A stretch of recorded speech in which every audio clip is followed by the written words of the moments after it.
वर बस हस बड मानस तन तन मगम गोस्वामी जहाँ कम्मं समासेड़ प्रारंभ मा करिने नमन जिन वर वृषभ महावीरने संक्षेपति हूँ यथा क्रमिवाधीश दर्शन मार्गने। वीतरागी देव शास्त्र गुरु के चरणों में बारंबार नमस्कार नमस्कार नमस्कार। ओम नमः सिद्धम ओम नमः सिद्धम ओम नमः सिद्धम।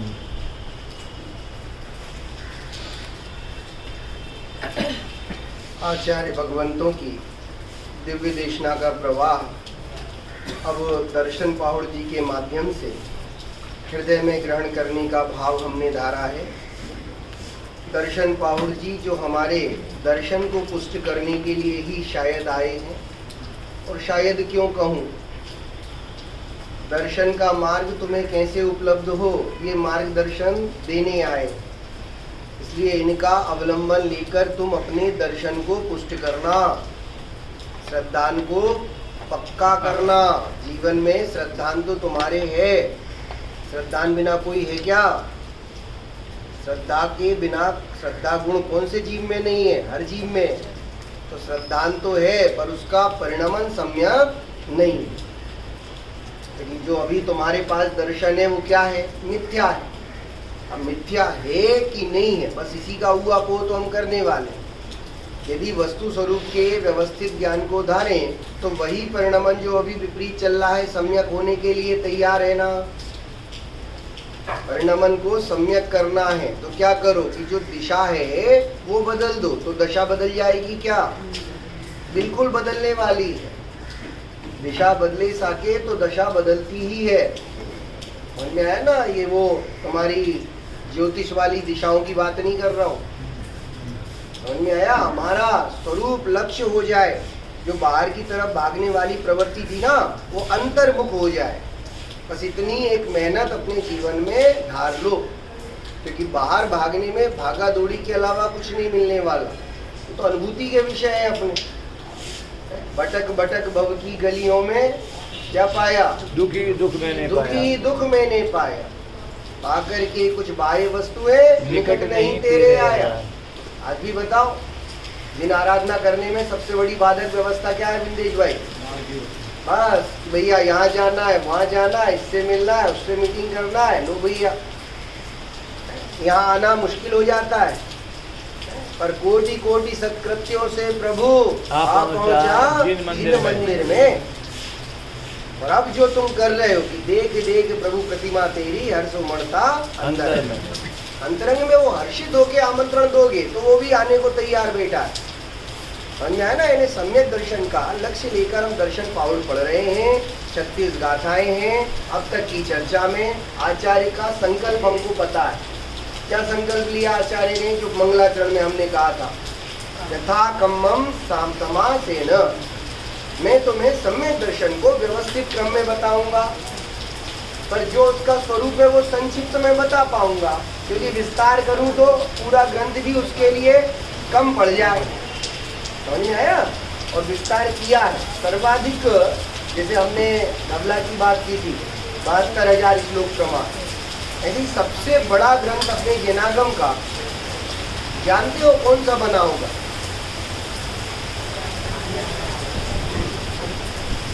हाँ, सर्वाधिक बड़ा, क्योंकि षटखंडागम तुमने देखा, बराबर है, लेकिन षटखंडागम से बड़ी तो उसकी टीकाएं हो गई। टीका तो वैसे भी अपन टीका और ग्रंथ का अंतर समझते हो ना। 2 लिटी थी तुमको, कहा इनका विस्तार करो, तो विस्तार 2 लिटी से ज्यादा ही होगा ना। इसलिए टीकाएं हमेशा विशद है, विशाल है। ठीक है, ये टीका का स्वरूप है। सबसे बड़ा ग्रंथ यानी सबसे विशाल ग्रंथ का कलेवर जो धारता हो, ऐसा कोई ख्याल आता है? नहीं मालूम? चलो मैं बताऊं तो ध्यान रख पाओगे। एक तो अपन ने धवला पुस्तक पढ़ी थी 72,000 श्लोक प्रमाण की, पर सर्वाधिक बड़े ग्रंथ का यदि हम जागरण करें ना ताकि, तो गंध हस्ती महाभाष्य। कौन सा ग्रंथ? अब नाम भी नहीं सुने हो तो कम से कम नाम ही कानों में पड़ जाए। आचार्य समंत भद्र का लिखा हुआ ग्रंथ जो तत्वार्थ सूत्र की टीका है, क्या नाम है उसका? गंध हस्ती महाभाष्य। हाँ बड़ा तो है पर सर्वाधिक बड़े की श्रेणी में नहीं, क्योंकि जहाँ 115 कारिकाओं में केवल मंगलाचरण चलता है, आत्ममीमांसा क्या है? उसी ग्रंथ का मंगलाचरण है। देवागम स्रोत बोलते हो ना, क्या है वो? उसी ग्रंथ का मंगलाचरण। मंगलाचरण कितनी लाइनों का होता है? 2 का, 4 का। प्रवचन सार जी देख लो तो 5 छंदों में किया है, 10 लाइन। समझ में आया ना? लेकिन वहां का मंगलाचरण ही कितना दीदी? 115 श्लोक प्रमाण। अब सोचो ग्रंथ का प्रमाण कितना होगा? तो लगभग 1 लाख से ज्यादा, 1,12,000 या 20,000 समथिंग श्लोकों का प्रमाण उसका बोला है। अब चूंकि वो अप्राप्य है ना, अप्राप्य है, इसीलिए हम क्या कहें, लेकिन उसके सारे संकेत मिलते हैं और अभी भी उसको चाइना या जर्मनी में होने की संभावना व्यक्त की जा रही है। चाइना की ज्यादा है, चाइना वालों के पास वो अभी उपलब्ध है। वैसे भी हमारी विरासत की हम तो संभाल कर नहीं पाते, तो दूसरे तो ले ही जाते हैं। इसलिए भैया अपने को अपनी विरासत संभाल ली। अब क्योंकि सुबह का समय है तो जरा थोड़ा सा अपने ज्ञान में और संकेंद्रित हो जाओ। यानी आचार्य ने जिस लक्ष्य से ये शुरुआत की है उस लक्ष्य पे वापिस आओ। आचार्य क्या कह रहे थे? अभी तक जो आचार्य ने कहा उससे तुम्हारे अंतर्मन की हामी है, स्वीकृति है, क्योंकि जो जो आचार्य ने बोल दिया वो भी हमें स्मरण रखना है। दर्शन पावड़ो टारगेट है 36 गाथाएं। 36 गाथाओं में हमें 36 का आंकड़ा बनाना है संसार से, या तो संसार या मैं। समझ में आया ना? दर्शन यानी अपनी अनुभूति। अब उसके लिए स्वरूप का परिचय अपन रात में थोड़ा थोड़ा कर ही रहे हैं, और अब जो है सुबह के समय में आचार्य की गाथाओं का मार्गदर्शन लेते हुए चिंतन को आगे बढ़ाते हैं। तो उपोद्घात हर गाथा का मात्र आपको ध्यान से पढ़ना है ना? पहला उपोद्घात की धर्म दर्शन का मूल है, स्वीकृति थी विंदेशी, बिना दर्शन के धर्म की शुरुआत ही नहीं है। ये मूल गाथा का मर्म था, है ना? और उसमें साथ में बोल दिया कि जो दर्शन से रहित हो उसकी वंदना नहीं करना चाहिए। स्टार्ट किया आचार्य ने, तुरंत बोल दिया ए भाई उस रास्ते पे मत जाना। अब क्यों नहीं जाना, ये सारा हुआ को अपन कर चुके हैं, समझ में आया ना? इसलिए हमें अपने श्रद्धान को यदि निर्मल बनाना है, भाई आप भी तो जिस रास्ते पे भयंकर कीचड़ हो है, और शीतल भाई आप सफेद कपड़े पहन के जा रहे हो, और एक बगल का रास्ता है जिसमें कीचड़ नहीं है, कौन सा रास्ता चुनते हो? है ना? तो आपको मना करने की भी वहां जरूरत नहीं पड़ती, क्योंकि आपके बुद्धि बल में इतना सामर्थ्य है जो कह रहा है इस पे जाने की मूर्खता मत करना। तो आचार्य ने वही कह दिया कि भाई तुझे दर्शन पाना है ना, तो अपनी सुरक्षा कर पहले। तो क्या कर? दर्शनहीन की वंदना नहीं करना चाहिए। फिर दूसरा उपोद्घात आया था अपना, ध्यान देना, ये सब गाथाओं के उपोद्घात से मेरा प्रयोजन सदेगा ताकि आपकी पकड़ बने। दर्शन पाउल पढ़ लेना अपन कुंजल, कह सके हाँ दर्शन पाउल का ये मर्म मुझे मालूम, ठीक है? फिर गाथा आई थी तो भाई साहब आचार्य देव अपने से कह के गए थे, कुंद कुंद आचार्य, कि अंतरंग सम्यक दर्शन के बिना बाह्य चारित्र से निर्वाण नहीं होता। अरे सम्यक दर्शन के बिना तुम कितना ही कुछ बाहर में धार लो, उससे तुम्हारा प्रतिफल तुम्हें मिलेगा नहीं। सम्यक दर्शन ही नहीं, पहली मंजिल ही नहीं तो तीसरी मंजिल की क्या चर्चा करूं? आकाश कुसुम हो गया ना वो, ऐसी बात। इस बात से भी अपनी सहमति थी बराबर। अंतरंग सम्यक दर्शन के बिना बाह्य चारित्र से निर्वाण नहीं होता। पक्का राजू भाई? बैठ गई दिमाग में 2 बातें। आचार्य का पहला स्टेप, दर्शनहीन की वंदना नहीं। दूसरा स्टेप, बिना दर्शन के बाह्य चारित्र से निर्वाण नहीं। बिंदुवार दिमाग में जमाते चलना, समझ में आया ना? और यही व्यवस्था है, बहुत बाधाएं आएंगी क्योंकि व्यवस्था कर्म नहीं चाहते कि वो आपको अपने चंगुल से छूटने दे। समझ में आया? 41 प्रकृतियों को तो भाई साहब के दर्शन उपलब्ध करते थे क्या होना पड़ेगा? उपशमित होना ही पड़ेगा। इसलिए इन विपरीतताओं का सामना करते हुए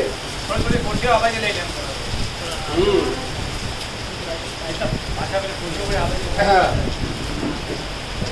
चलो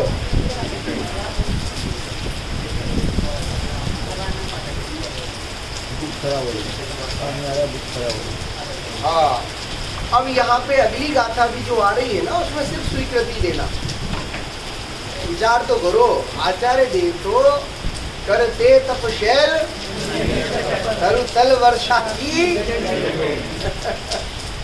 मतलब उनकी भी आत्म साधना होकर ये बरसात हिला नहीं पाती, तो हमारे चिंतन की धारा को क्यों प्रभावित कर रही है? थोड़ी जगह रखना वहाँ पे, वहाँ से अंदर आएंगे ना हिम्मत करें हम, अब क्या करें भाई?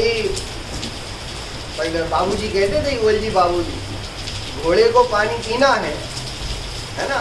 रेट बंद कर। हाँ, तो रहट को बंद करके पानी मिलेगा नहीं, वो तो रहट की चढ़चढ़ाहट में, उसी की शोरगुल में उसको पानी को उपलब्ध करना पड़ेगा।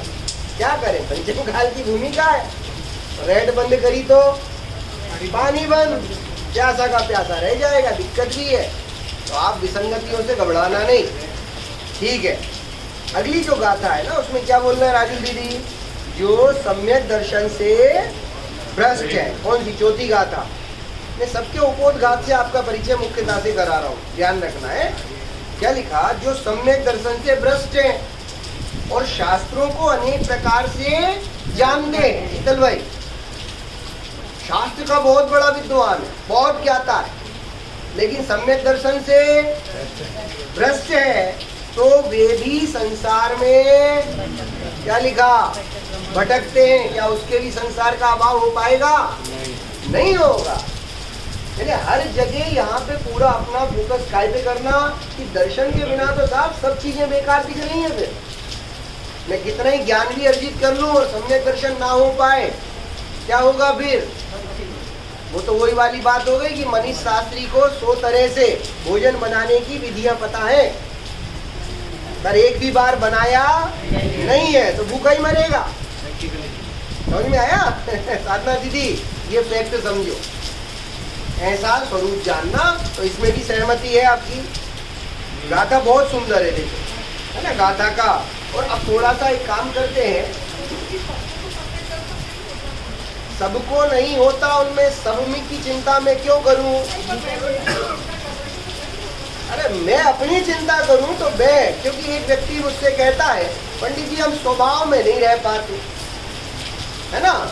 तो मैंने उससे उत्तर ये दिया था दीदी कि आप स्वभाव के बाहर जाके दिखाओ मुझे। आप क्या कहते हो? हम स्वभाव में नहीं रह पाते, और मेरा उत्तर क्या था? भ्रम कहाँ खड़ा है? तकलीफ यही है कि मैं अपनी मर्यादाओं को, अपनी सीमाओं को केवल श्रद्धा नहीं कर रहा हूँ दीदी। गजब की बात है ये। सबकी गांठ में लाल, और लाल बिना कोई नहीं। कोई नहीं। मैंने अभी आपसे कहा दर्शन सबके पास है, इसलिए तुम दर्शन की चिंता मत करो, और सबको नहीं होता उन सबकी भी चिंता मत करो। किसकी चिंता करना भाई साहब? मुझे अपना लोटा जानना है। इसलिए मैंने यदि अब इसका लक्ष्य बनाया है तो प्राप्ति तो मैं करके ही छोड़ूंगा, अलग वस्तु तो नहीं है ना। तकलीफ यह है कि इसकी ज्यादा विस्तार की चर्चाएं सुन सुन के कहीं एक मन में ये भ्रांति भी जमने लगती है कि भाई साहब बहुत कठिन बात है, क्योंकि वस्तु स्वरूप का अभी बराबर बैलेंस ही नहीं किया हम। बहुत कठिन कह के क्या हालत हो रही है, इसको हम कैसे पाएंगे? ये भाई जो तेरी वस्तु है उसे तुझे पाने में, मैं तो दादा का वो उदाहरण देता हूँ। ये भाई साहब बताओ, चाय बनाना कठिन है कि सम्यक दर्शन है? क्या बोलते हो निकिता? है क्या बात कर रही? चाय बनाना कठिन है, पर तू तो बहुत अच्छी चाय बनाती है। हाँ, इतना मतलब आप सोचो, जिसे हमने अपने ज्ञान में अलभ्य दुर्लभ कठिन बना रखा है, वो वस्तु किसकी है? मेरी है। ओ भाई, यही तो उल्टी मान्यता। जो कार्य सरल है उसे कठिन देखता है, और जो कार्य कठिन है उसे सरल मान रहा है। बोलो, उल्टी मान्यता का और परिचय क्या करूं? ये क्या बात कर रहे हैं पंडित जी? मतलब सम्यक दर्शन कोई ऐसी व्यवस्था नहीं है जो मैं पा नहीं सकूं। हाँ भाई, तेरे अंदर यही आत्मबल तो पैदा करना है आचार्यों को। समझ में आया ना? माँ जिनवाणी बहुत करुणा कर रही है, देखो, और ये करुणा तुम्हें बारंबार मिलेगी भी नहीं। एक बार कमर कस लो, बस एक बार, तो एक बार। आज पंडित जी सरल बात तो फिर मुझे मिली क्यों नहीं, है ना? Question mark. हाँ, आज तो बहुत बाधाएं हैं भाई।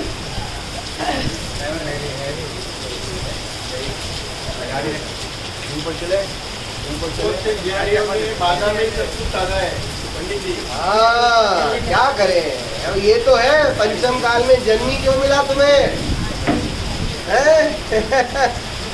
वही तो विराधना दीदी हो गई, चाहे जाने में चाहे अनजाने में। बोलो, पंचम काल में जन्म लेना अच्छा है बहन? याद करो विभीषण को क्या बोला था। हाँ, यस, डाउट किया था कि ये तो भैया रावण के परिवार से आया है, हमारा भेद लेने आया होगा। सुग्रीवादी सब लोग क्या कह रहे थे, हैं, कि ये भेद लेने आया है। तो क्या बोला था उसने? हाँ, मेरे अंतर में आपके प्रति कोई दुर्भाव नहीं है, और यदि मेरे रंच मात्र भी ये दुर्भाव हो तो मैं आपके सामने प्रतिज्ञा करता हूँ कि मुझे इसके प्रतिफल में पंचम काल का मनुष्य बना देना है। पंचम काल का मनुष्य होना भी है, उन ज्ञानी पुरुषों को कैसी बड़ी सजा दिख रही है, कल्पना तो करो। तो हमने भी ना मालूम कौन सा अपराध किया जो ये सजा मिली। आ गए और अब भी नहीं संभले तो ढलान तो और है। मुझे तो कल ही विजय भाई साहब कह रहे थे कि साहब बहुत विपरीत परिस्थितियां बढ़ती जा रही हैं। बोलो आप, मतलब यहाँ राजू भाई आश्चर्य लगता है, यदि हमारा ये संकुल ना हो, ये परिकर ना हो, तो ऐसी ऐसी सोसाइटियां और कॉलोनियां हैं जहाँ के लोग मतलब भ्रष्टता की चरम सीमा को पार कर चुके हैं। श्रावक के अष्टमूल गुण, अरे श्रावक की 21 क्रिया, कौन सी 53 क्रियाएं, उनका ध्यान नहीं है। तुम श्रावक हो ना, अपने श्रावक धर्म को पहचानते हो ना, और नहीं पहचानते तो ये अज्ञानता है, और पहचानने की इच्छा ही नहीं है तो ये तुम्हारी मां मुंह रखता है, और पहचान के लिए साधते नहीं हो तो ये तुम्हारी दुष्टता है। कौन से लेवल पे अपने को रख रहे हो? और यदि पहचानते नहीं हो तो मैं तो कहता हूँ सरलता से पहले उसे पहचानो, क्योंकि पहले तो अपना धर्म हमें स्पष्ट होना चाहिए। हम श्रावक है ना, श्रावक की कितनी क्रियाएं बताई हैं? 53 क्रियाएं। मैंने तो इस ग्रंथ को पढ़ने के लिए भी तुम्हारी पात्रता सुनिश्चित करी थी, ताकि जी जिसने अष्टमूल गुणों का नियम नहीं लिया है ना, वो अभी ये ग्रंथ पढ़ने का अधिकारी नहीं है। अब अष्टमूल गुण क्या, विचार करना भाई, वो भी श्रावक की 53 क्रियाओं में आते। अष्टमूल गुण मालूम है ना? 5 उदंबर फलों का त्याग, नहीं खाना, समझ में आया ना? मध्य मास मधु का त्याग। क्या ये नियम सबके जीवन में बरतता है? और यदि नहीं बरतता तो तुम्हारी पात्रता नहीं है कि तुम जिनवाणी को, क्योंकि जिनवाणी को सुन भी लोगे तो तुम्हारे हृदय में प्रवेश नहीं करेगी। समझ में आया ना? पात्रता चाहिए भैया। शेरनी का दूध सोने के पात्र में दिखता है, ऐसा नहीं है। हाँ, दवाई आती है बहुत से लोगों को खानी पड़ती है, कुछ पड़ता है, मांस का दूध लगता है। देखो, मांस का जो तुमने परिकल्पना की अभी के अभी, हालांकि ये चर्चा पहले भी हुई है कि भाई हमें तो मालूम नहीं, शायद दवाइयों में मिली है, होता है ना, अल्कोहल मिला है, मांस आदि का कलेवर भी हो सकता है, जिलेटिन के कैप्सूल तो क्या है वो सीधा सीधा। हाँ, इसलिए भाई जो व्यवस्था जितनी जानने में आ रही है उससे तो दूरियां ही बनाना। और अभी जो तुम बुद्धिपूर्वक त्याग कर रहे हो उसमें तुम्हारी परिकल्पना क्या है? मांस यानी क्या? समझ में आया? तो वो गंदी से गंदी चीज जिसको हम देखना भी पसंद नहीं करते, उसके तुम त्यागी बनते हो। और फिर अज्ञानतावश खाने में आ जाए तो भाई सफेद कपड़े पहनोगे तो थोड़ा बहुत कीचड़ का दाग यदि लगे तो क्या करते हो? कपड़ा तो नहीं फेंकते ना, धो लेते हैं। तो ऐसे ही उसका प्रायश्चित विधि से बाद में शुद्धिकरण कर लो। और देखा जाए तो अब तो लोग सचेत हो रहे हैं। क्या हो रहा है कुंजल? एलोपैथी की तरफ भाग रहे हैं कि वापिस अपनी पुरानी दिशा में बरत रहे हैं। समझदारी अब प्रकट हो रही है, क्योंकि जब रिजल्ट ऐसे मिले तब समझ में आया कि भैया बहुत कचरा इकट्ठा कर लिया। हमारे तो राजेंद्र जी पंडित जी साहब कहते हैं दवाई मत खाओ, क्योंकि दवाई दबाती है। दवाई नाम किसका है? जो तुम्हारे कचरे को दबा दे। घर में कचरा बहुत था, मेहमान आने वाले थे, हमने क्या किया, झाड़ू भी लगाने का समय नहीं था तो कारपेट बिछा दिया उस पर। दवाई वैसे ही कारपेट है, उस रोग को क्या करती है? दबा देती है। लेकिन कचरा भी तो सड़ेगा, और जब सड़ेगा तो उसकी दुर्गंध कहाँ संभालोगे?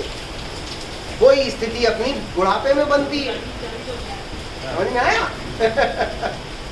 इस तरह से जानना कि भाई हमारे को प्रवृत्ति कैसी करना है। श्रावक की 53 क्रियाएं किसको पता है? बहुत बढ़िया, बोलो दीदी। हाँ हाँ, बहुत बढ़िया। हाँ,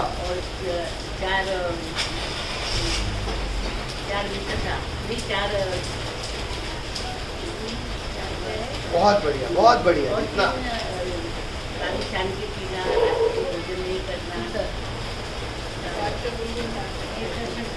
देखो, तुम्हें मालूम है श्रावक धर्म का परिचय है। विजय जी क्या करूं, मैं लेता तो इसको हूँ, लेकिन जहाँ देखता हूँ कि यहाँ से पानी आ रहा है ना, पहले वो दरवाजा बंद करने पहुंच जाता हूँ। हमें पहले अपनी जगह की व्यवस्था बनानी पड़ेगी, फिर जाके उसमें महान व्यवस्था को विराजित करना होगा। श्रावक की 53 क्रियाएं कठिन नहीं है, केवल व्यवस्थित करने की जरूरत है। भूल गई हो तो अब जितनी भी चीजें हैं सब व्यवस्थित याद करो, क्योंकि अकेले आपको नहीं, मैं सबको बताने के लिए इच्छुक हूँ। दीदी 12-12 दो चीजें, 12-12 फिर 11 फिर 8 और 8 के आधे 4 और फिर 3, कितने हो गए? कैलकुलेशन करो साहब। 50 हुए और 3 अन्य क्रियाएं, तो 3-3 भी 2 बार, 12-12 2 बार, 3-3 2 बार, और बीच में क्या भरना है? 11-8 4। ऐसा व्यवस्थित समीकरण दिमाग में बैठा गया? ठीक है। अब 12-12 2 बार और 3-3 2 बार, और बीच में क्या रखना है निकिता? 11-8 4। सरल हो गया ना? इतना दिमाग में समीकरण बनने पर 12-12 में क्या रखें? पहले अपन ये विकल्प करें, 12 प्रकार के तप और 12 ही प्रकार के व्रत। व्रत और तप ये तुम्हारे जीवन का सौंदर्य है। व्रत और तप, 6 अंतरंग 6 बहिरंग 12 होते हैं ना तप, बराबर, अनशन मोदर आदि। तो 12 तप और 12 व्रत कौन से साहब? तो यही 5-4-3 या 3-4-5। 3 गुण व्रत, 4 शिक्षा व्रत, 5 अनुव्रत हो जाते हैं 12। उनका बंच बना लिया तो क्या हो गया? ये 12 व्रत। तो 2 12-12 की चीजें फिलअप हो गई। कौन कौन सी है मम्मी? 12 तप और 12 व्रत। व्रत और तप ये श्रावक जीवन का सौंदर्य है, तो तुम इसे अपनाओ। व्रत भी होना चाहिए और तप भी होना चाहिए। इतना जीवन बीता दीदी, बताओ हमने कितने बार व्रत किया, उपवास आदि किए कि नहीं किए? नहीं किए तो कर लेना, ये तुम्हारे जीवन में सौंदर्य है, बराबर ना? इनसे दूरियां नहीं है। आज ही हमने बहुत सुंदर पूजन में पढ़ रहे थे, समझ में आया ना? ये सब निमित्त साधन है, उपादान निमित्त। आई बात समझ में? तो व्रत और तप 12-12 हो गए। उसके बाद आते हैं अपन 11 पे। 11 होती है प्रतिमाएं। हे भव्य जीव, इन प्रतिमाओं को भी व्यवस्थित धारना। हाँ आ गई याद। देखो मैंने कहा ना, सब तुम्हारे ज्ञान में भरा पड़ा है, मुझे तो व्यवस्थित जमाना मात्र है। अब ये जो जमा दूंगा ना, व्यवस्थित तो नहीं भूलोगे, और ऐसे 4 ये 11 ये 8 ये करोगे तो गड़बड़ी हो जाएगी, है ना। तुम अपनी रसोई जमाती हो, हम अपना ये जमा देते हैं। तुम्हें मालूम है कौन से डब्बे में कौन सा मसाला है, वैसे ही उपक्रम है ये व्यवस्थित। 12 के डब्बों में क्या रखा पता है, 11 में क्या रखा पता है।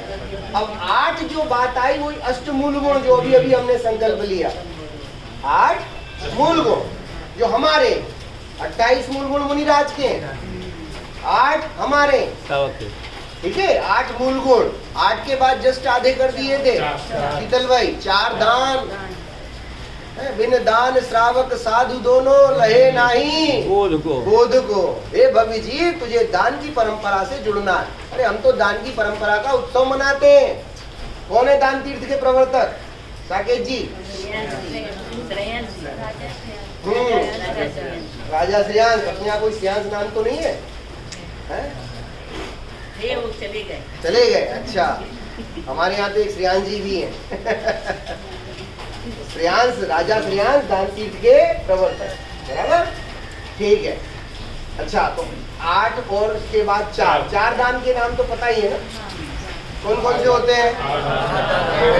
पूजन में पढ़ते हैं। औषधि शास्त्र अभय आहार, औषधि शास्त्र अभय आहार, 4 दान है। दान 4 प्रकार, 4 संग को दीजिए, करना चाहिए। याद रखना, तुम्हें यदि दान देने का भाव नहीं आता ना तो तुम्हारे श्रावक धर्म में विकृति है। मैं तो यूं कहूंगा, पानी सड़ रहा है कुएं का, क्योंकि कुएं का पानी वही मीठा होता है जिसमें से निकलता रहे। मैं दान की तो बहुत मतलब अनुमोदना करूंगा, क्योंकि श्रावक धर्म है अपना, इससे कभी मुंह मत मोड़ना है, बहुत बड़ी ताकत है।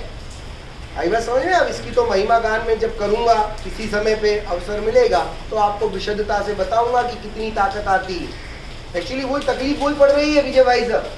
अरे इनमें क्या, अरे भाई तुझे पता नहीं है कि सीढ़ियों के बिना छत पे पहुंचा जाता नहीं है।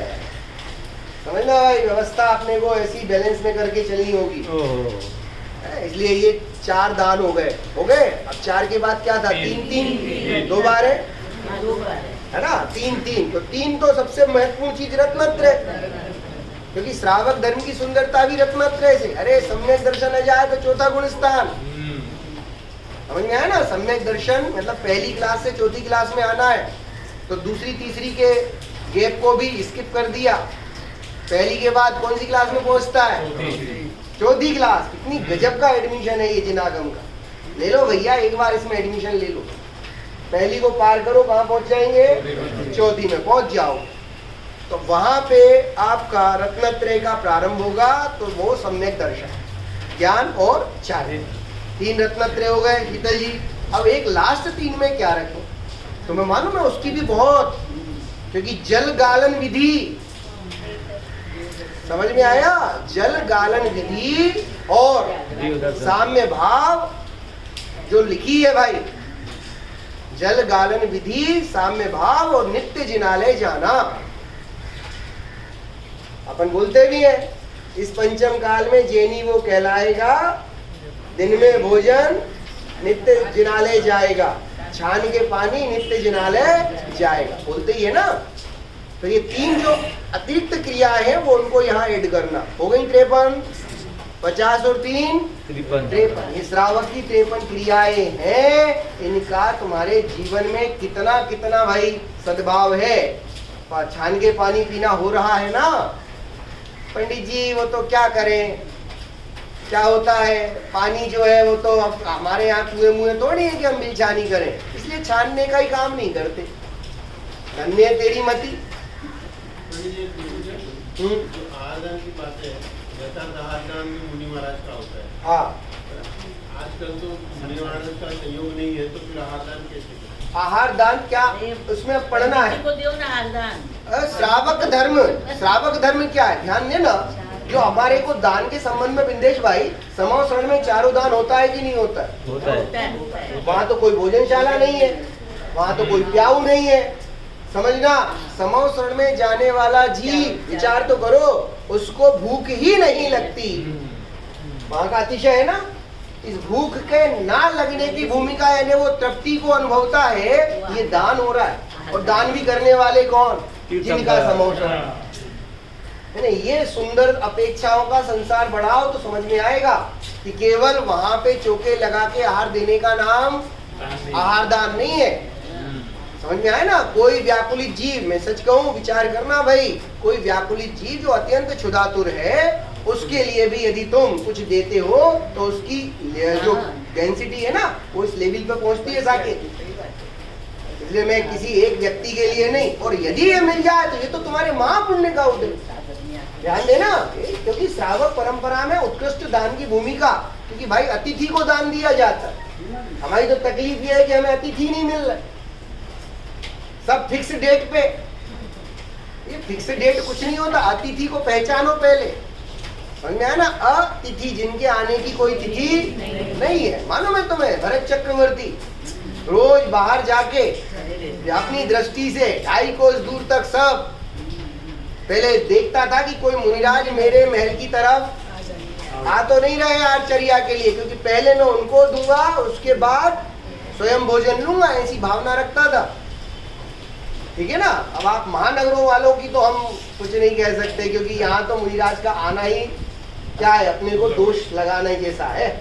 कौन जाएगा काजल की कोठरी में? कौन कैसे नियम पलेंगे? समझना भाई, ये नहीं मिलते, वो अपनी एक व्यवस्था है, पर मिले तो उत्कृष्ट दान मुनिराज को, लेकिन आहार दान कर ही नहीं सकते, ऐसी भावना नहीं है ना। जो भी साधर्मी है उनको भी प्रेम से भोजन कराना, वो उस हालांकि लेवल थोड़ा कम ही है, लेकिन भाई उसकी स्वीकृति जानना।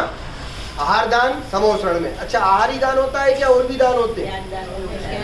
ज्ञान दान तो उत्कृष्ट है ना, और औषधि दान तो मतलब वहाँ कोई बढ़िया होते होंगे वैद्यराज, गजब है। अरे लंगड़ा चलने लगे, अंधा देखने लगे, बहरा सुनने लगे, इससे बड़ा औषधि दान बोलो भाई सब कहाँ हो रहा है?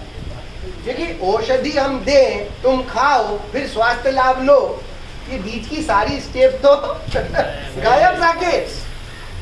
तुम्हें कानों में सुनाई नहीं देता ना तो सुनने लगो, आंखों में दिखाई ना देता ना तो देखने लगो। ऐसी उत्कृष्ट दशा का भोग वहां जाके जीव करता है। बोलो कितना बड़ा औषधि दान हुआ। समझ में आया ना? और अभय दान, अरे शेर के चारों टांगों के बीच में वो खरगोश का बच्चा उछल उछल के आता है। बोलो भाई साहब, इससे बड़ा अभय दान और कहाँ देखने में आएगा? तो 4 दान की भूमिका ऐसे अपेक्षा से वर्तती है। कहाँ? समोषण। इसलिए ये मत सोचना, क्योंकि हमें क्या लगता है कैसे दे, अब वो है ही नहीं तो हम करें क्या? हाँ, ये अपनी विकलता है। भाव तो कर सकते हैं ना। भाव और जैन धर्म क्या है बहन? बताओ क्या है? क्योंकि हम भैया वृत्ति करें कि नहीं करें? हम मुनिराज मिले तो करें। ए भाई, तेरे अंदर में वो परिणाम जो प्रति समय चल रहा है ना, है वो भावना, दिन रात भाव।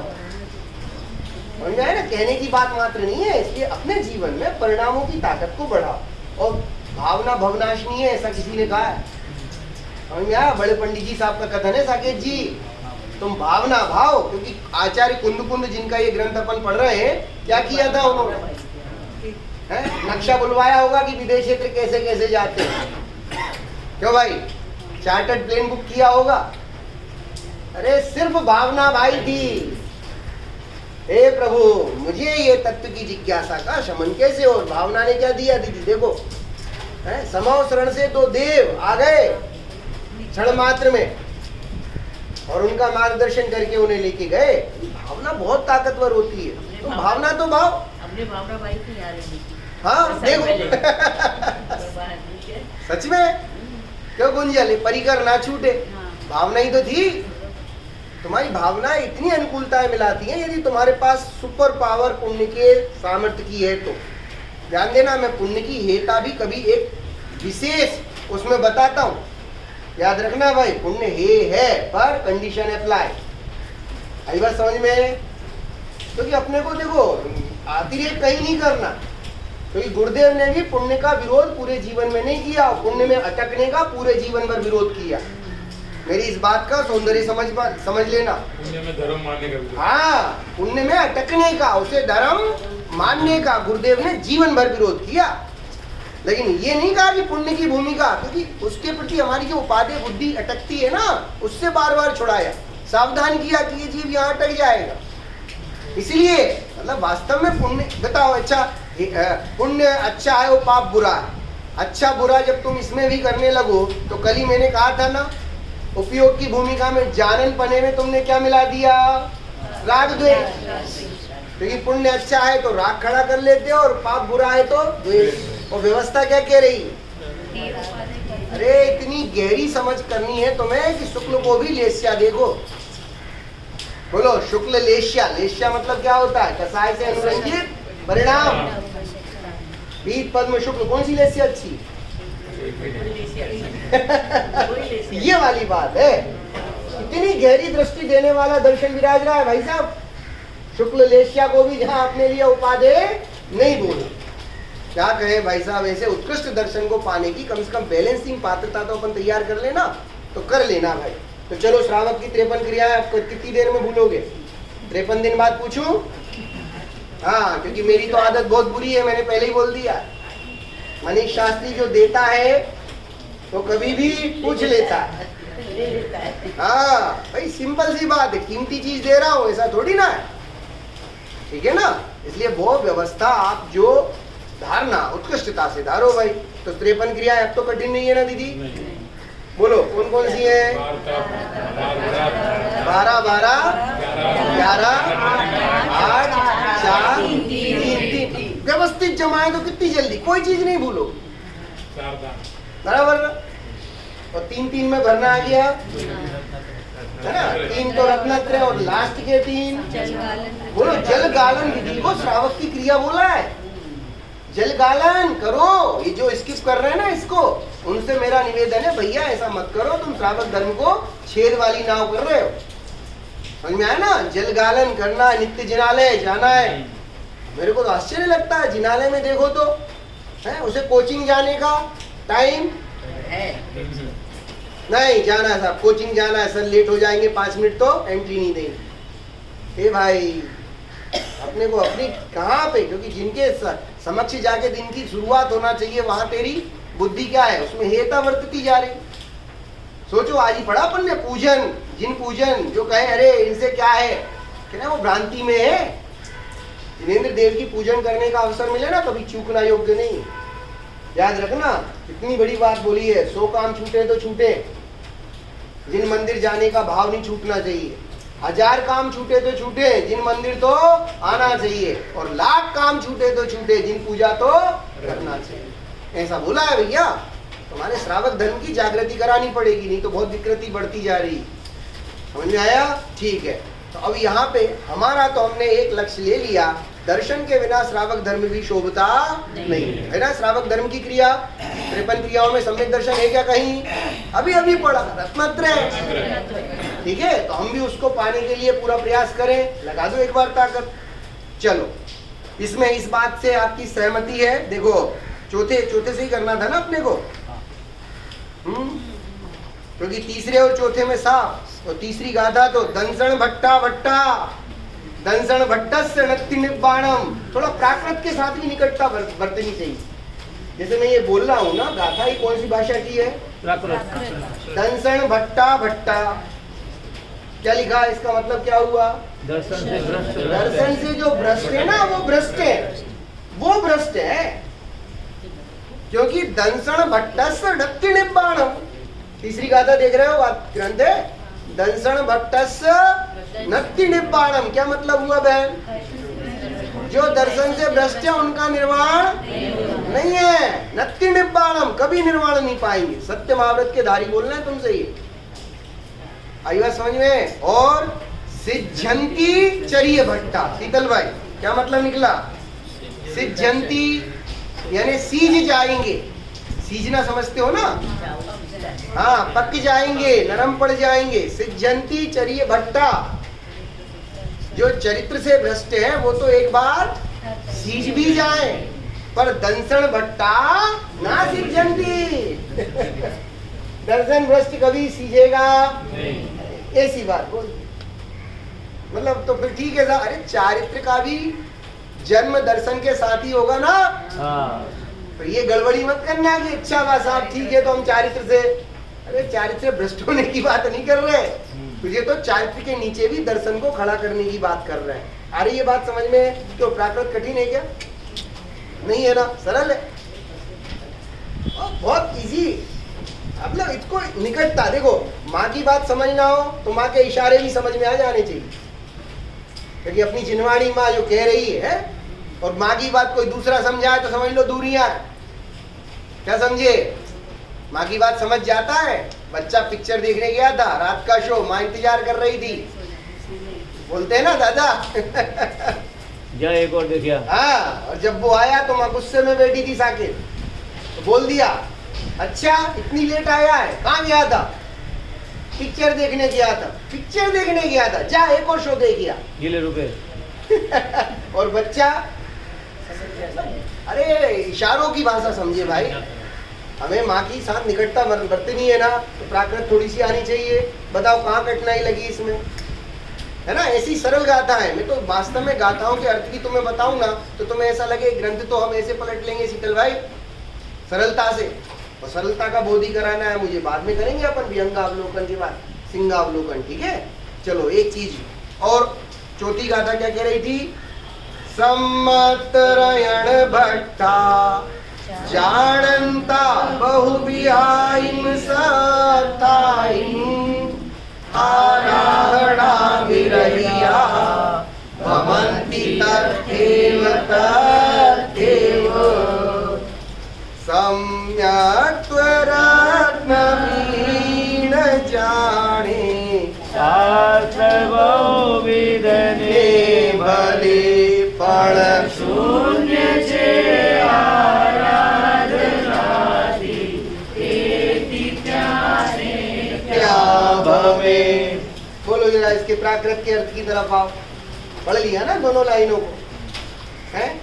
सम्मत रयण भट्टा, सम्यक तो रत्न से जो भ्रष्ट है, वीण है।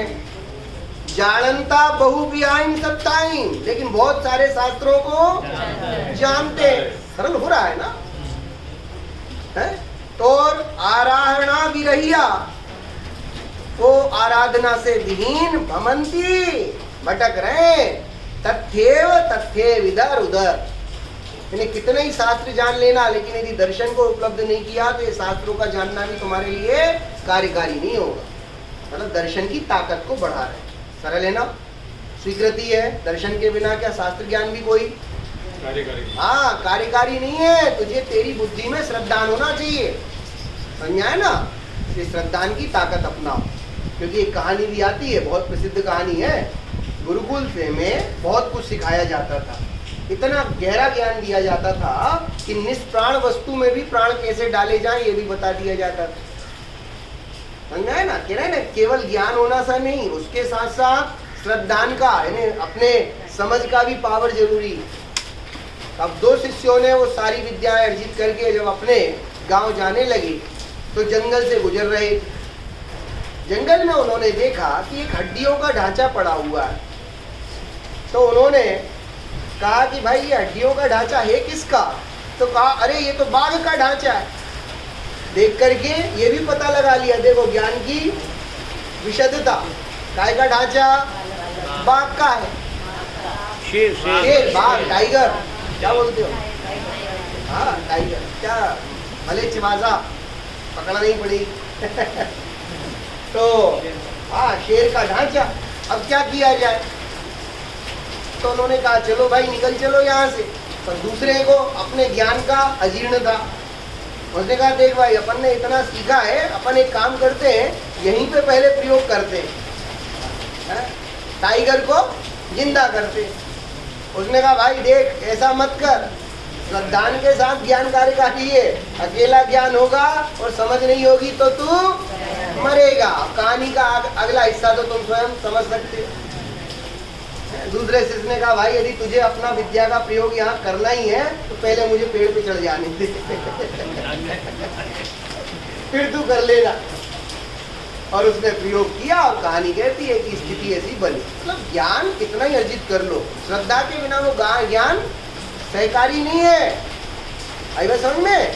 और आज का ज्ञान तो, और आज की पीढ़ी का ज्ञान तो, बहू आई थी नहीं घर में, साधना जी, और ऊपर की मंजिल पे रहते थे। सास ने कहा बेटा देख कचरा खिड़की से बाहर, आदमी देखकर फेंकना। साकेत जी समझदार पीढ़ी की बात कर रहा हूँ। तो बहू 10 मिनट से कचरा हाथ में लेके खिड़की के पास खड़ी है। क्योंकि सास की क्या आज्ञा है? आदमी देख के कचरा फेंकना। आदमी तो कोई आया ही नहीं, फेंको कैसे? इतनी भी मूर्खता का चरम सोपान चढ़ चुकी है अपनी पीढ़ी। हंसी भी आती है और इसकी मूर्खता पे दया भी आती है कि क्या करें। इसलिए भाई साहब ज्ञान के साथ श्रद्धान की जरूरत है, स्वीकृति है, बिल्कुल। अब अगली गाथा क्या कह रही थी? समय तो हो गया है, उपोद्घात पढ़ो लेकिन। अब कहते हैं कि जब देखो ज्ञान किया, ऊपर से बहुत बाह्य चारित्र भी पाला, पर सम्यक तो नहीं किया, तो दोनों को अपन ने क्या कह दिया आचार्य देव ने? कोई कार्यकारी नहीं है, संसार भ्रमण रुकेगा नहीं रुकेगा। अब 5वीं गाथा, जो तप भी करते हैं परंतु सम्यक तो रहित होते हैं, उन्हें भी स्वरूप का लाभ नहीं होता। अब बोलो भाई साहब, तप कर रहे हैं हम, बहुत उत्कृष्ट तप कर रहे हैं, तो तुम्हारे सब तप की, बाह्य चारित्र की, ज्ञान की कब सार्थकता ठहरी? जब दर्शन उपलब्ध हो। यहाँ यह कहकर तुम्हें दर्शन को पाने के लिए लालायित कर रहे हैं। समझ में आया ना? आचार्य देव का मंतव्य समझ में आ रहा है? दर्शन ये न कहने प्रकार है, क्या कर ले? उपलब्ध कर ले, उपलब्ध कर ले भाई, बिना उसके तो ये सब व्यर्थ है। तो तप भी करें तो भी क्या है? हाँ, इतना उत्कृष्ट तप करें तो वही सब जीरो के, एक के बिना सारे शून्य क्या है? कितने ही बढ़ा लो, क्यों साहब कितने शून्य ही है, ऐसी बात है। चलो गाथा पढ़ते हैं। सम्मत विरहियाणं सुष्ठु वियोगं तवं चरन्ताणं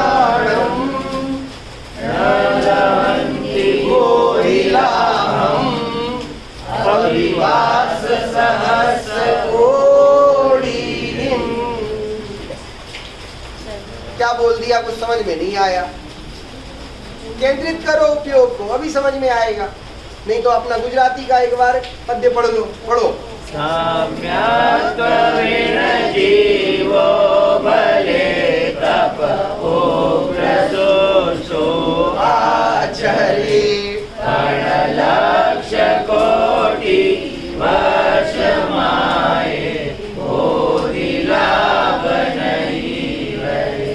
क्यों साहब लघु समय सार तो पढ़ाई होगा, पढ़ा है ना? उसकी पंक्ति बोलो।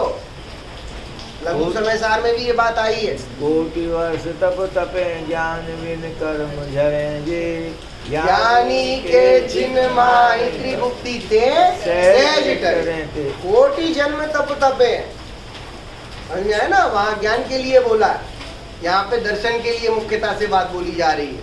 देखो गाथा के अर्थ में फिर से किंजल, सम्मत विरहियाणम, सम्यक विरहिया, सम्यक के विरह को जो प्राप्त हैं, णम सुष्ठु अपि णम सुष्ठु भी उग्गम तबम चरंताणम, वो भले ही उग्र तप का भी आचरण करें, श्रेष्ठ उग्र तप का भी आचरण करें, पर सम्मत विरहियाणम, क्या है वो? सम्यक्त से विरहित है, सम्यक्त का विरह वर्तता है उनको। पहली लाइन थोड़ी समझ में आई। और दूसरी लाइन क्या कह रही है? ना लहंती बोहिलावम, बहुत कठिन है निकिता ये तो।